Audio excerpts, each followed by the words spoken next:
all of the negative stuff that's been said before about Alex and all of the negative stuff that has happened, it's really good to have something just from a perspective of lifting the self-esteem of the people in Alex, to have something that is an international event. It's a once-in-a-lifetime thing for many of the people who live here, and hopefully it will be inspirational as well for them. The world's attention is on Africa in 2010 because of the World Cup.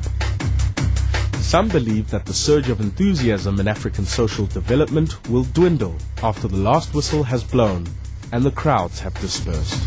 A sizable percentage of these projects are merely linked to the World Cup. Everybody's trying to get on the World Cup. My biggest fear is that everyone packs up in like July 2010, moves on. We look at a big company because now there's this euphoria about the World Cup. Where were they before? I don't like anybody that talks about the World Cup and never speaks about what's going to happen beyond 2010. Well, 20 Centres for 2010 definitely doesn't end with the final whistle of the FIFA World Cup. In fact, it's going to be going on for years afterwards. And 2-3 years down the line, you'll be able to be in Rwanda and say this is what the 2010 World Cup delivered, because there'll be a Football for Hope centre there. Africa has yet to properly exploit its tremendous potential, and the continent's challenges sometimes seem overwhelming. But with football, hope remains. Through a multitude of social initiatives, the beautiful game is helping to forge a beautiful future.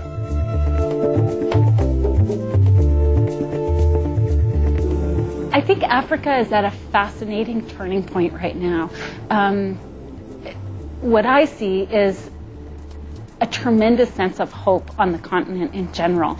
I don't think that's going to go after the World Cup. I think that perhaps the World Cup is one of the catalysts that's inspiring and building this pride on the continent and aspirational,